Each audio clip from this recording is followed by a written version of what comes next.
Sabe aqueles ensinamentos dos evangelhos que às vezes a gente lê e pensa, peraí, como assim?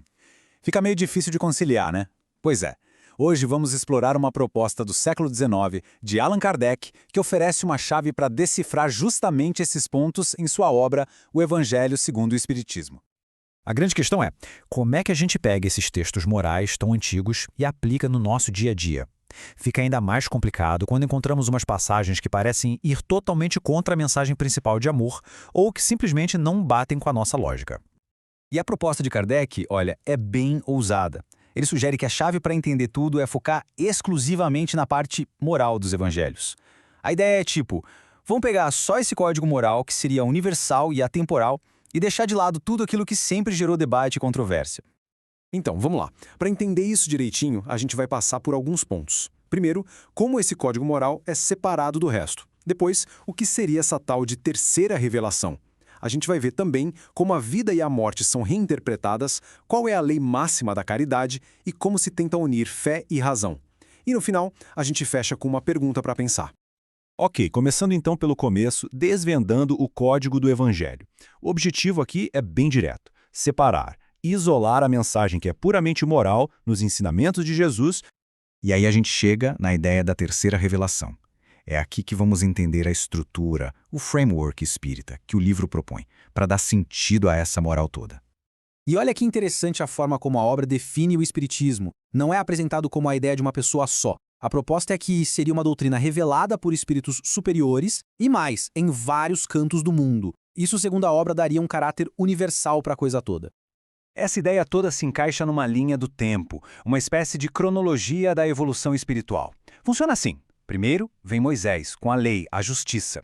Depois, Cristo, que aprofunda tudo com o amor. E, por fim, chegaria o Espiritismo, como se fosse o Consolador prometido, sabe? Para esclarecer o que era meio misterioso e, principalmente, para juntar a fé com a razão.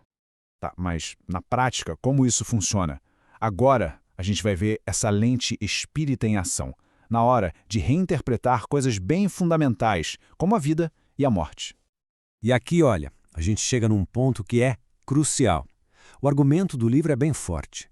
Sem duas ideias centrais, a de que a alma já existia antes e a da reencarnação, a maior parte do evangelho simplesmente não fecha, não faz sentido.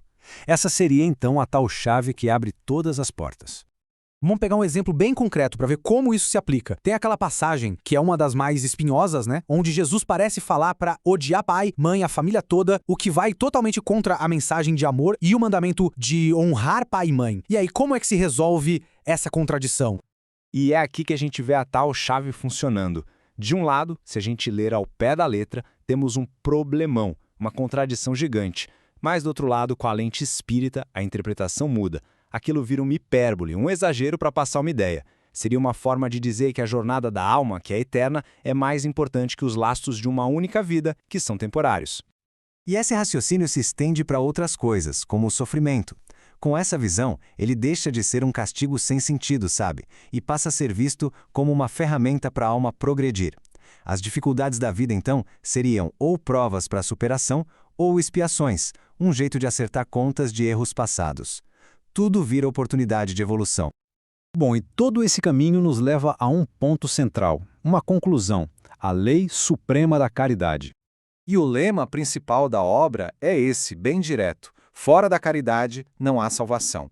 A proposta é colocar esse princípio, que seria universal, acima de qualquer dogma mais fechado. Seria o único caminho, a única condição.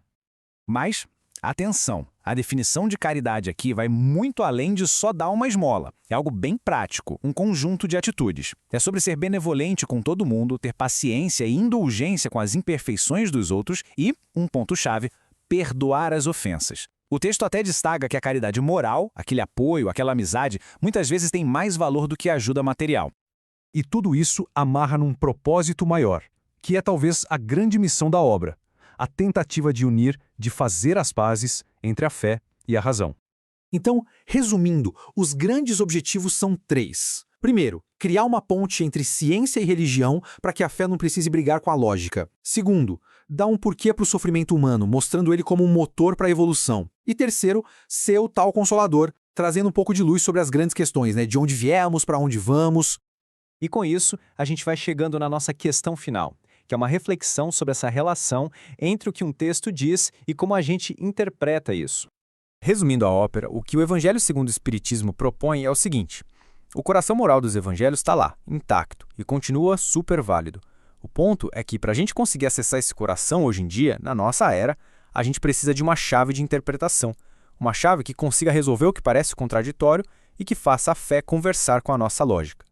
Isso tudo acaba deixando uma pergunta no ar para a gente pensar. Será que o código moral de um texto tão antigo está apenas naquelas palavras originais congeladas no tempo? Ou será que o verdadeiro significado nasce justamente no ato da gente interpretar, de dar um sentido para aquilo hoje? Fica aí a reflexão. Valeu por acompanhar essa análise.